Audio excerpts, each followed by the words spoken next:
Sophie from Mars, but beloved throughout the solar system.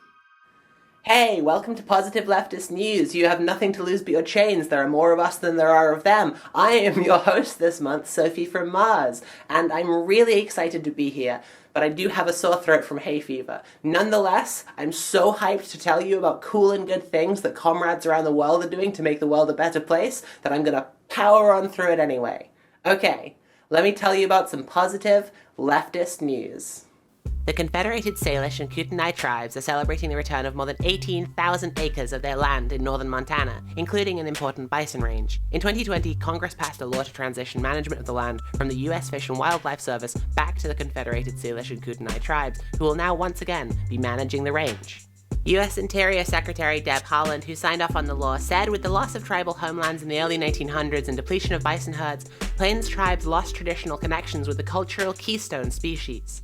The visitor center previously contained inaccuracies about the tribe and their histories, which they have rectified. The visitor center is now open, featuring new exhibits that better reflect the tribe's involvement in bison conservation. Oral histories are now included that recount how the U.S. discriminated against and excluded tribal members from land management operations when the area was turned into a wildlife refuge. The tribes also recently produced a documentary titled In the Spirit of Atatitsa, which sets the record straight about who initially brought bison to the area. They are now working to build a bigger museum and share the history with a wider audience. Fantastic news! Land back everywhere.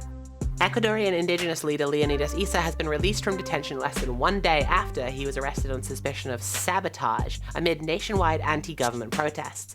Angry over rising gas and food prices, Indigenous protesters in Ecuador have set up roadblocks across major highways and say their protests will continue until the government listens. The protesters were blocking roads with burning tires, stones, trees, and mounds of earth in at least 10 of the country's 24 provinces. They are calling on the right-wing Lasso government to freeze gasoline costs at a lower price, stop plans to expand oil and mining development, and extend deadlines for small farmers to pay off debts. Leonidas Issa stood with dozens of other Indigenous people on a highway south of Quito, urging Lasso not to allow the IMF to impose policy, and saying, "Mr. President, respond to the people on the most urgent, necessary, and painful issues."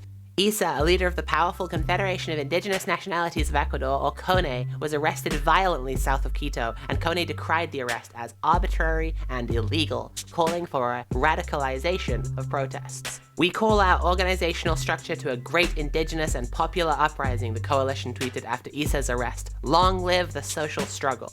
Protesters rallied to a call for Issa's release, which happened soon after. Addressing the crowd with a loudspeaker, Issa said, "We are not going to be demoralized. Long live the struggle," the crowd shouted in response. The CONE Alliance is a powerful force in Ecuador, where Indigenous people make up more than 1 million of the country's 17.7 million population. Major solidarity with this powerful movement.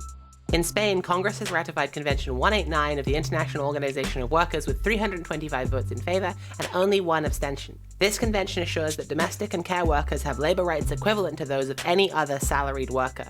Prior to its ratification, more than 600,000 domestic and care workers had been working for decades without the right to unemployment benefits, with free dismissals, with minimum pensions, without occupational risk prevention, and even in situations of semi-slavery, such as internal work. Around 100 workers gathered near the Congress to celebrate this historic win. Activist Donatita Gamara exclaimed through the loudspeaker, "Thank you all for your struggle. Ratification is a political achievement. We not only know how to make demands, but how to craft proposals and make them heard." Congratulations to the dedicated workers who made this happen. In Tunisia, a strike by the country's largest labor union ground the country to a halt despite last-minute attempts by the country's president Kais Saied to prevent it from taking place. The Tunisian General Labor Union organized the nationwide strike, bringing out 3 million public sector workers and leading to closed airports, public transport, ports, and government offices. Several hundred workers from state companies gathered in front of the UGTT's headquarters in the capital Tunis to hold a rally against the government's decision to freeze wages and cut subsidies as part of the government deal to secure a $4 billion loan from the predatory IMF. The IMF must be destroyed. Mongi Moscui, the Secretary General of the Union at the National Office of Sanitation, said, "The government went ahead with its reform plan without consulting the UGTT. While we have social and economic questions that need to be addressed, we had no choice but to strike." UGTT plays such a key role in Tunisian politics that their disruptions are seriously hindering negotiations between Said and the IMF. Solidarity with our Tunisian comrades saying hell no to more economic imperialism. More than 100 Apple Store workers in Maryland have voted to join the Machinists Union, becoming the first Apple union in America. Called the Apple Coalition of Organized Retail Employees, or Apple Corps, workers voted to unionize on a nearly 2-to-1 margin, and the result provides a foothold for a budding movement among Apple retail employees. Union leaders say that workers at more than 24 of Apple's US stores have expressed interest in unionizing in recent months. IAM International President Robert Martinez applauded the courage of Apple Corps organizers, saying they made a huge sacrifice for thousands of Apple employees across the nation who all had eyes on this election. Despite months of pushback by Call of Duty publisher Activision Blizzard, quality assurance staff at its Raven software studio voted to unionize this month, becoming the first union at a big studio in the US. The successful vote comes at a time when labor organizing is picking up across the gaming industry as developers call for better pay, job security, and corporate accountability. The vote, which was live-streamed on Twitch, represented 28 QA devs at the Wisconsin studio that assist with Call of Duty Warzone and other big blockbusters, and ended in a tally of 19 in favor and 3 against, with 2 votes being challenged. Called the Game Workers Alliance, GWA, the group is now legally recognized by the National Labor Relations Board and can proceed to negotiate its first contract with Activision Blizzard to secure better pay and other improved working conditions. Activision Blizzard worked tirelessly to undermine our efforts to establish our union, but we persevered, members of GWA said in a statement. Now that we've won our election, it is our duty to protect these foundational values on which our union stands.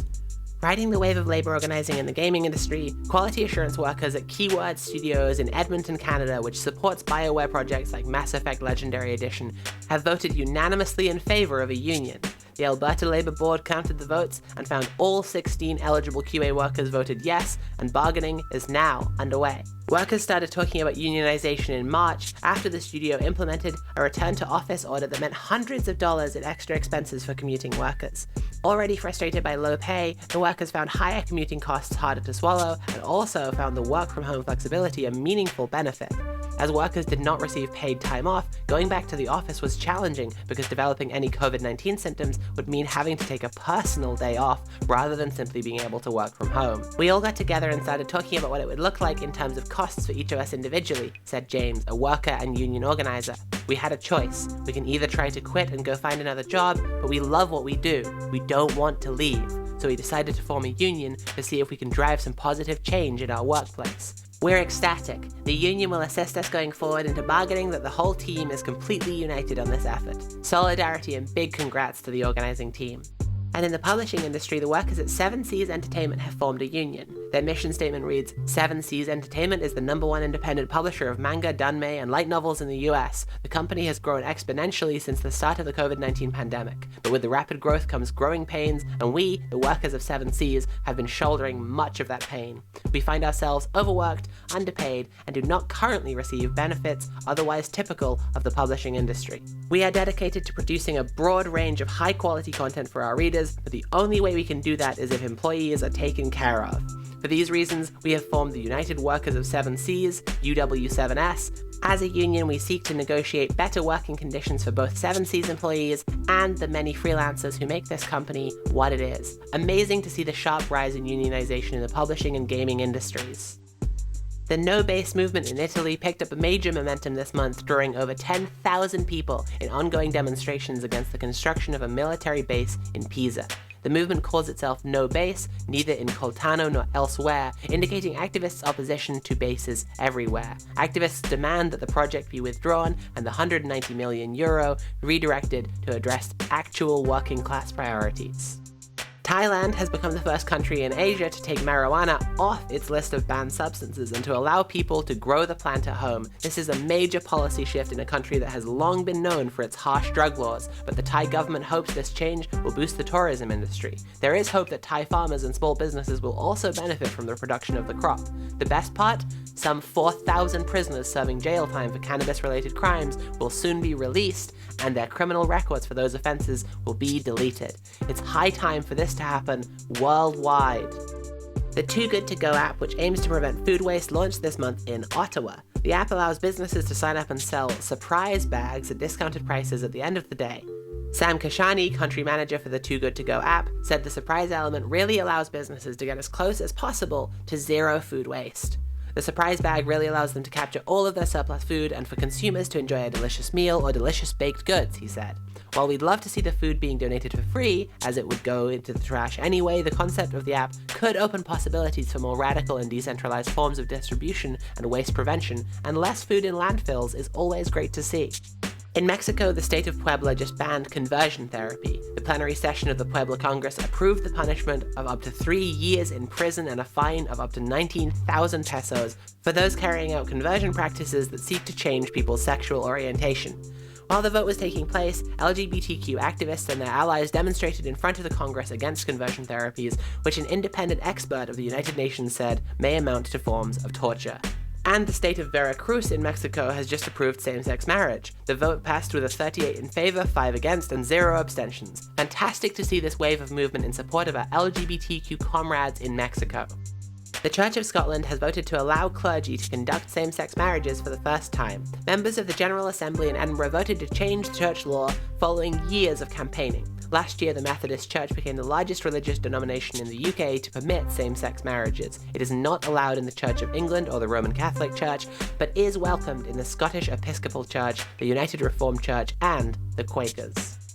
Amid attacks on their right to medical care, trans youth in Texas saw a win this month after a court order allowed a Dallas hospital to resume treatments for trans adolescents. Judge Melissa Bellin of the Dallas County Court granted Jimena Lopez, a doctor at Children's Medical Center Texas, a restraining order that allows her and other doctors to continue providing medical care to trans youth. The temporary order will allow Lopez to offer medications like puberty blockers and HRT to new patients seeking out the gender clinic services. These services were interrupted after protesters relentlessly picketed outside the hospital, leading it to dissolve the gender education and care clinic run by Lopez. In her ruling, the judge stated that the hospital had broken the law by discriminating against patients on the basis of the patient's gender identity.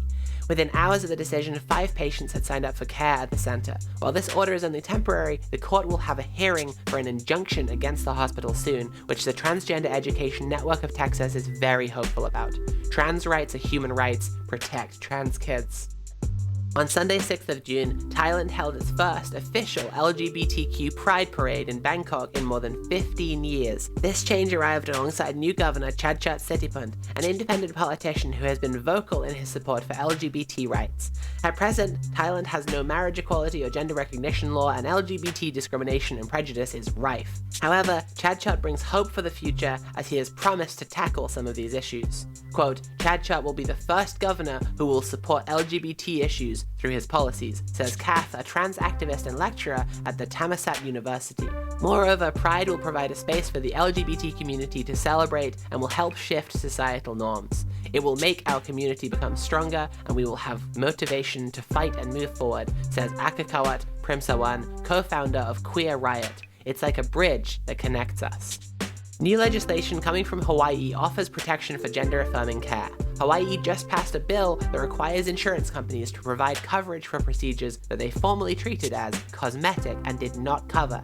Insurance companies in Hawaii are now required to cover services like facial feminization surgery, laser hair removal, and voice therapy. The bill stipulates that these services must be covered if they are deemed medically necessary by a healthcare provider. The bill further outlines that insurance agencies must list which procedures they cover. The bill was crafted with input from healthcare providers, trans advocates, and representatives from the insurance sector.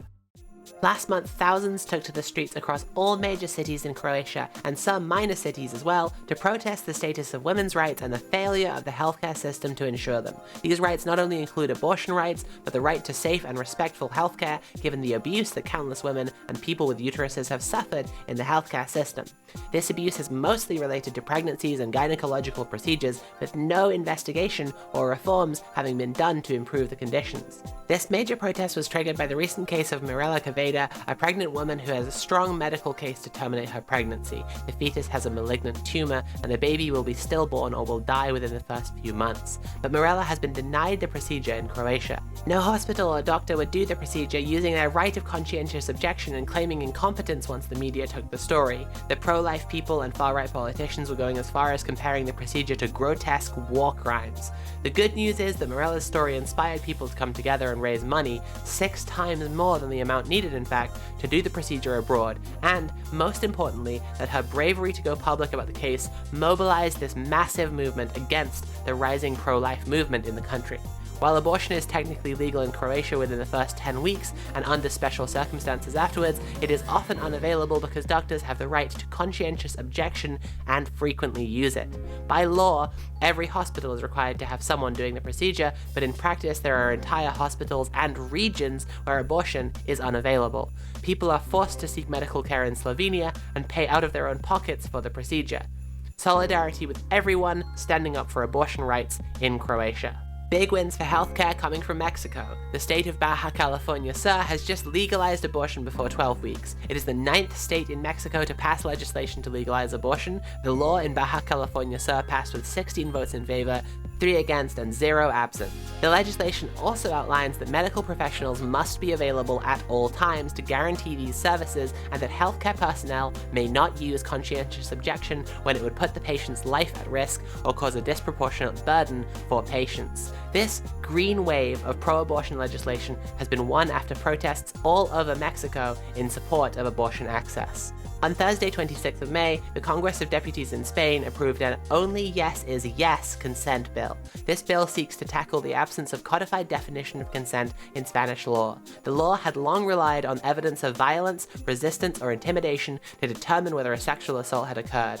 This reform now defines consent as an explicit expression of a person's will, ensuring that survivors will no longer have to prove they have suffered violence or intimidation, or that they were physically restrained in order to show they have suffered a sexual assault. The change was celebrated by the Minister of Equality, Irene Montero. "From today, Spain is a freer, safer country for all women," she told Parliament, and we'd editorialize to say, for all people. "We're going to swap violence for freedom, and we're going to swap fear for desire." Oh, this one's exciting. Gustavo Petro, a left-wing ex-guerrilla fighter with the M19 movement, won the presidential election in Colombia with 50.5% of the vote. In a country long held by the right and used as a staging ground for US regime change operations, Petro will be Colombia's first left-wing president, and not a minute too soon. He has promised profound social and economic change, including free university education and pension reforms. The Colombian left has seen its greatest electoral successes over 2022. In March, for instance, the Left Party Alliance won the most congressional seats of any party. These electoral wins follow several successful leftist mobilizations, such as the general strikes in 2019 and 2021 that stopped former President Ivan Duque's attempt to pass regressive consumer taxes and roll back taxes on corporations. Onwards and upwards, Colombia. Solidaridad. In 1968, Martin Luther King Jr. organized low-income Americans in a march on Washington known as the Poor People's Campaign. Over 50 years later, thousands of protesters gathered to deliver that same message at the Poor People's and Low-Wage Workers Assembly and Moral March on Washington and to the polls. The rally urged low-income voters to participate in the upcoming midterm elections and featured religious organizations, labor unions, and climate activists from across the country. "As long as there are 140 million poor and low-income people in this country, and we know it doesn't have to be this way, we won't be silent anymore," said Reverend William Barber, co-chair of the Poor People's Campaign. Protesters rallied together for a broad range of issues: an end to poverty, voter suppression, systemic racism, environmental damage, and limited access to healthcare and education.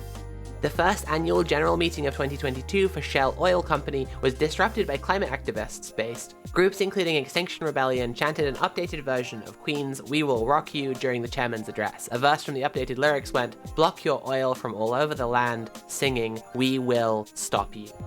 Late last month, heads of government from the North Sea countries Germany, Denmark, Netherlands, and Belgium met in Esbjerg to sign an agreement on developing offshore wind and green hydrogen energy plants. These facilities aim to generate 65 gigawatts by 2030 and 150 gigawatts by 2050. With this new offshore wind energy initiative, the North Sea countries aim to become the green power plant of Europe. This project is estimated to cost a total of €135 billion, which is only a fraction of the €800 billion the European Commission noted was necessary to reach the 2050 goal. Comrades, that's it for all the positive leftist news today. I am going to go get a hot tea to help with my throat. But first, if you have good news from the current month, please send your stories to totalliberationpodcast@gmail.com. A huge thank you to Javi for the positive news jams. Thank you to Cosmo for the positive news background. Mexi for production and script writing with help from Catherine and Ash. And thank you to JC for editing this video. And thanks to me, I guess, for doing all the talking.